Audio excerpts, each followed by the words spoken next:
আদমের দুই ছেলের কথা, ওই যে হাবিল কাবিলের ঘটনা শুনেননি? যুগ যুগ থেকে বক্তাদের মুখে, ওলামা আলেম ওলামা একরামগণের মুখে শুনে আসছেন। এর ভিতরে কত যে মিথ্যা কথা আছে আল্লাহ আলাম, আল্লাহ ভালো জানেন। আপনার হুজুর যে কত মিথ্যা কথা বলেছে তা আমি আপনাকে বোঝাতে পারি না, তবে সম্পূর্ণ কথা বলতে না পারলেও এখানে কয়েকটি মূল্যবান কথা বলে আপনার কাছ থেকে বিদায় নিতে চাচ্ছি ইনশাল্লাহ। একটু দেখেন, আল্লাহ তাআলা বলছেন আপনি বলে দেন না আহলে কিতাবদেরকে হাবিল ও কাবিলের ঘটনা।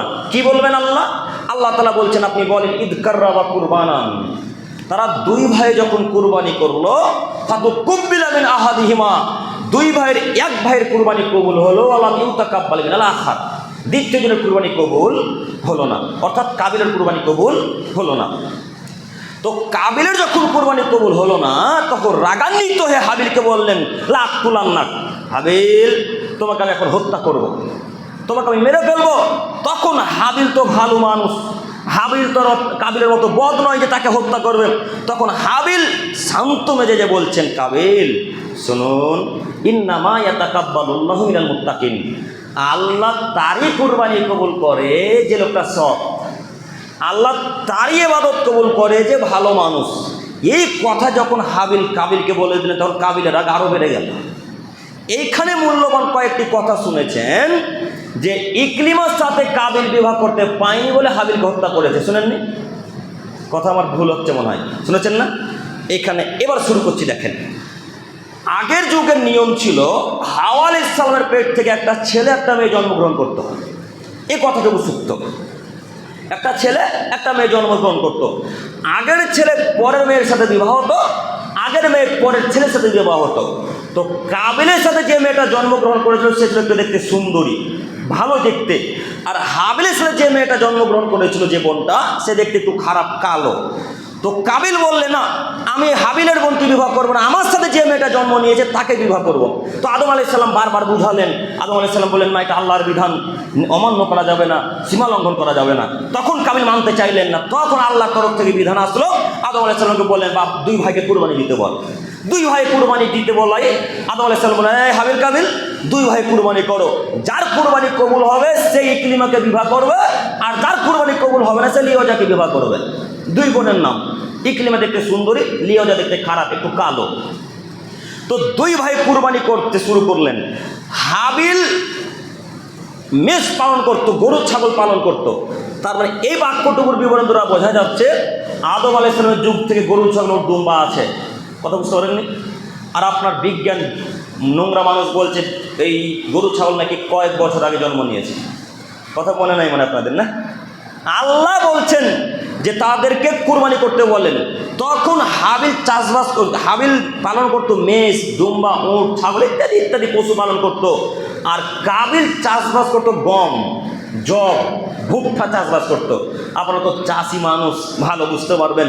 তো হাবিল কুরবানি করলেন তার মেষের মধ্যে, ছাগলের মধ্যে, দুম্বার মধ্যে সব থেকে যেটা ভালো দুম্বা, সব থেকে যেটা হৃষ্টপুষ্ট মোটা তাজা যে দুম্বাটা, সেটা আল্লাহ রাস্তায় কুরবানি করলেন। আর কাবিল কুরবানি করলেন, আপনারা চাষি মানুষ, আপনাদেরকে বোঝাতে ভালো হবে, জব ভুট্টা তুলে নেওয়ার পর, জব ওই গম তুলে নেওয়ার পর কিছু ছিটা জব পড়ে থাকে জমিনে, দেখেননি? কিছু ছিটে পড়ে থাকে না? ওই ছিটা গম জবগুলা কাবিল কুড়িয়ে নিয়ে এসে আল্লাহ রাস্তাতে কুরবানি করলেন। সেই যুগের কুরবানি কবুল হওয়ার নিয়ম ছিল, যার কুরবানি কবুল হবে আসমান থেকে আগুন এসে তার কুরবানিকে জ্বালিয়ে পুড়িয়ে ছারখার করে দিবে। এটা ছিল সেই যুগের কুরবানির নীতি। সেই নীতি যদি এখন আমাদের যুগে 2025-এ থাকতো, তাহলে বুঝতে পারতাম কার কুরবানি কবুল হলো, কার কুরবানি কবুল হলো না, তাই না? তাহলে বুঝতে পারতাম কার হারাম টাকার কুরবানি, কার হালাল টাকার কুরবানি।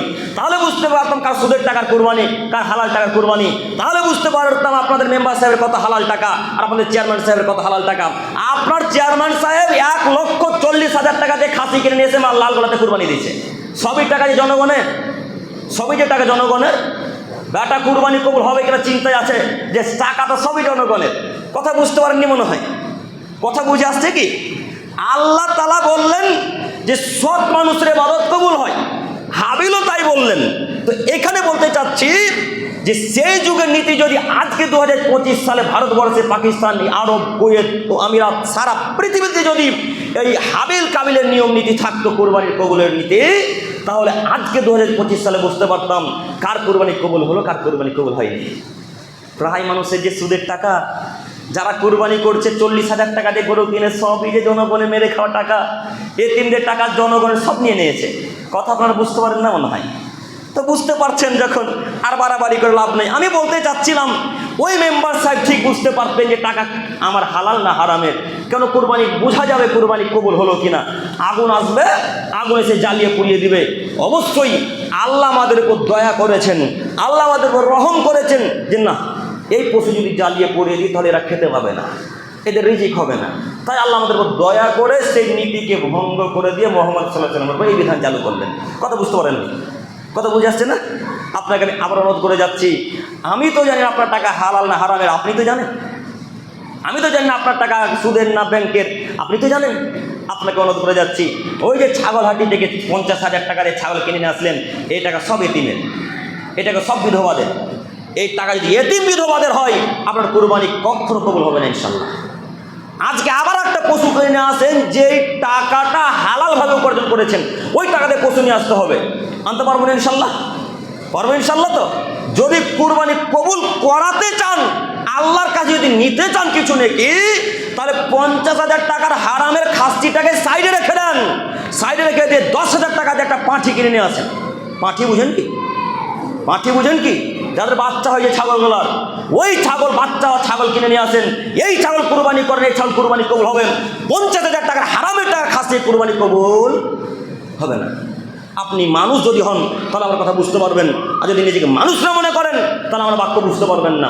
এই বাক্য বলে আপনাকে আমি শেষ কথা বলতে চাচ্ছি যে সেই যুগে আগুন আসলো, কাবিলের কুরবানি কবুল হলো না, হাবিলের দুম্বাটাকে, ছাগলটাকে, মেষটাকে আগুন এসে জ্বালিয়ে পুড়িয়ে ছাড়খাড় করে দিল।